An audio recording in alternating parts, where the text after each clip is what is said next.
গোপন খবরের ভিত্তিতে সুকান্ত কলোনি এলাকায় ৯৮ কেজি শুকনো গাঁজাসহ গাড়ি আটক করল বিশালগড় থানার পুলিশ বৃহস্পতিবার বিকেলে। ঘটনাস্থল থেকে মারুতি কোম্পানির গাড়িসহ গাঁজা ফেলে পালিয়ে যায় গাঁজা কারবারিরা। বহির্রাজ্যের প্রচার করতে গাঁজাগুলি রেল স্টেশনের উদ্দেশ্যে নিয়ে যাওয়ার পথে বিশালগড় থানা পুলিশের কাছে গোপন খবর আসে। পুলিশ গাড়িটিকে ধাওয়া করলে গাঁজা ভর্তি গাড়ি ফেলে পালিয়ে যায় গাঁজা কারবারিরা। পরবর্তী সময় ডিসিএম প্রসেনজিৎ দাসের উপস্থিতিতে সমস্ত গাঁজা পরিমাপ করে বিশালগড় থানায় নিয়ে আসে পুলিশ।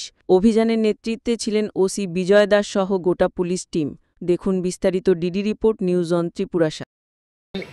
বিকাল 5 ঘটিকায় আমাদের কাছে একটা খবর আসে, পুলিশ এবং আমাদের প্রশাসনের কাছে খবর আসে যে একটা আগরতলা থেকে গোকুলনগরের দিকে, যেটা কমলাসাগর রোড হয়ে কমলাসাগর দিকে একটা গাড়ি, মারুতি এক্সপ্রেসো গাড়ি যাচ্ছিল। ওই গাড়িতে শুকনো গাঁজা আছে। তো সেই খবরের ভিত্তিতে আমাদের বিশালগড়ের পুলিশ আধিকারিকরা তৎক্ষণাৎ এটা পাকড়াও করার চেষ্টা করে ধাওয়া করে পরবর্তী সময়ে এটাকে আমাদের সুকান্ত কলোনি গোকুলনগর যে জায়গাটা, সেখানটায় এসে এখানকে আটকায়।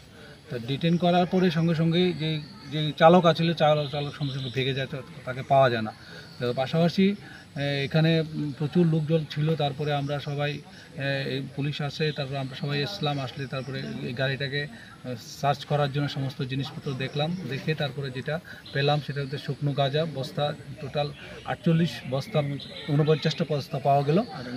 তার টোটাল পরিমাণ হলো 98 কেজি শুকনো গাঁজা এখানে আমরা উদ্ধার করলাম। তো সেখানে এই উদ্ধারকৃত এগুলো আমরা, দুজন উইটনেস ছিল যারা চাক্ষুষ ছিল, ওদেরকেও সিগনেচার নেওয়া হলো উইটনেসগুলো। তারপরে ওখানে আমরা এটা আমাদের নেসেসারি যে প্রসিডিওর আছে সেগুলো আমরা করে নেব।